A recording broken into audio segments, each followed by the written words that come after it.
Alright, so this is more about fake money, and, money's the root of all evil. Well, the love of money is the root of all evil, but money and the love of it are pretty much interchangeable, the way people act. And I don't know how or when this system was constructed because, as you all should know, history is always being rewritten, there's always a fake backstory, and we could probably talk about that some other time, but I wouldn't know where to begin. I just know history is a lie, but I don't know the true history other than the very big things like the flood ruins, but fake money might not be the most interesting and fascinating topic, but it's extremely important and very impactful, and people need to know more about it. People need to be more critically thinking about it. So here's a really excellent example about fake money. It's said by somebody else. When someone can write up as much fake money as they want, they can come in and completely dominate an industry and undercut everyone to such extreme margins to make startups almost impossible, and eventually the small-time places will fall under. Bread used to be made locally, small-scale, by artisans who dedicated their lives to the craft. Different regions developed their own specialties. Compare that to Conglommo Corp stainless steel vats holding thousands of tons, mixing hooks big enough to mangle a full-sized man if they were to fall in. Fake bread is full of preservatives to transport the million units factory bread long distances. Anyways, the economy of it is, with insanely huge startup money, you can come in and dominate an industry as long as you can guarantee consistent product at immense volume. You can focus on minimizing cost and taking a really, really low profit per item, and just bank on selling massive units because you can guarantee to be way cheaper than anything else. Companies that buy tons of flour, for instance, can get cutbacks and get even cheaper flour than some other guys who aren't buying so much. You can then briefly mention vertical monopolies, how you eventually find out that most companies are part of the same crazy huge umbrella corp with a satanic-sounding name and cryptic dystopian slogan. Bread industry isn't enough. They'll start buying up the mills and expanding. Mom and pop real artisans keep it in their family and just want to live their life. They aren't obsessed with expanding. Conglomerate corps are like a parasite obsessed with expanding. So, bread was the example given, but there's so many more examples like textiles, fabrics, shoes, just material, clothing, cars, tools. I don't know a whole lot about the clothing and textile industries, but there are countries that were a lot of what we're told on the news is fake, obviously, and Africa is smeared a lot. I haven't gone to Africa, but I've met African people. I didn't get to know them very well, but they're pretty much the same as anybody else, and all that implies, because you know how most people are. But I've heard that Africans receive a lot of secondhand clothes from America, and they resell them at their stores over there, and the sheer flooding of secondhand garments from America has really threatened African clothing industries. And another food-related example is factory farms and farmers, and yeah, you could really look into that.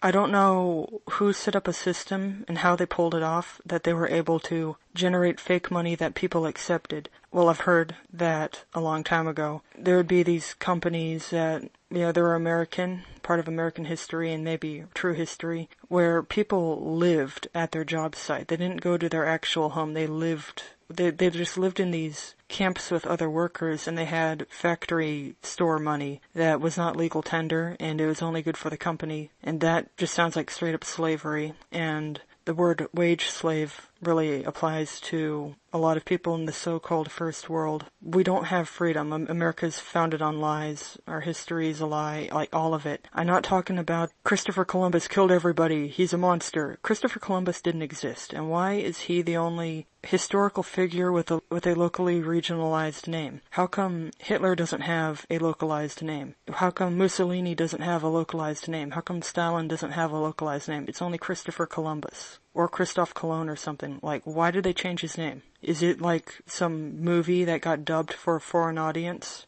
Pretty much, I'm sure. History's basically a movie, and anything on a screen is fake, and anything you see on TV, even if it's like news or an advertisement or an infomercial or some kiddie show, it's all the same. It's all audio-video. It's all pushing a message of some sort. Usually the message is buy our products. And anything in a book, well, fundamentally it's all text printed on paper, isn't it? It's all the same. historical fiction and so-called nonfiction history books, they're all the same. There's like weird hidden truths in Harry Potter and 1984. Like, these are supposedly fiction, but there's some real nuggets of truth in them. And the books that we had to read in history class are the school textbooks, which are a huge scam. That's about as real as the Berenstain Bears. And it looks like the people that get paid the most do the least amount of work, and they certainly don't do anything of value. Again, actors used to be regarded as being lower than prostitutes,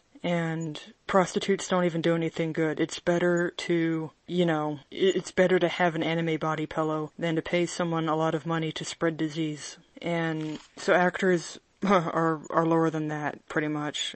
They don't even do anything that makes a person happy. A person that pays for a prostitute would at least, feel human contact, even if it's not loving and it's filthy. At least there's a human physically present. But you can't say the same about watching an actor on a stage or on a screen. And politicians, they're actors too. Like Ronald Reagan, Arnold Schwarzenegger, Donald Trump. But, all famous people are actors. And on the local, small-time level, used cars salesmen, they're kind of actors too, aren't they? They're telling you that the used car is awesome when it's not. So there's just these shady, fake people all over the place in real life. I'm not going to waste my time talking about famous people because I only focus on daily, personal life stuff that if you just go outside, you'll see it. Anybody can do a transvestigation of a celebrity or a politician, but you're not going to meet those people. So maybe only pointing out famous people is a good example of teaching human anatomy and hand signs and, the clothing that they wear and the strange things that they say. But you should be, just taking what you've learned from that and applying it to your day-to-day life. And what a lot of people don't want to admit is that commoners and poor people will try and imitate rich people. So people will say that the elites are inverted, but commoners have always imitated the elites.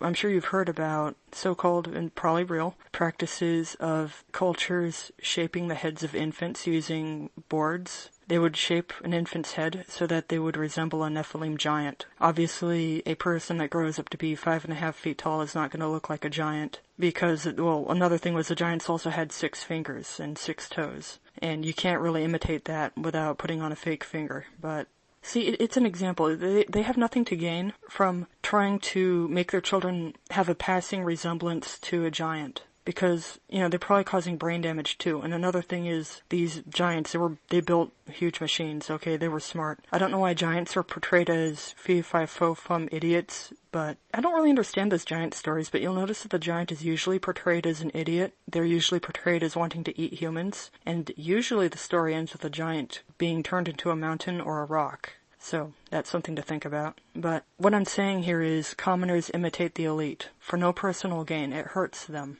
A lot of people will go tens of thousands of dollars into debt trying to get fancy stuff because they want to give the impression that they are like the celebrities. And the celebrities probably are not even that rich. I don't know. I've never met them, and I don't care. My point is, commoners imitate the elite. And I can't stress that enough. So I'm going to talk about fake money more in the future because it's important to talk about. And I'm just going to say some more things on my mind in the next few talks.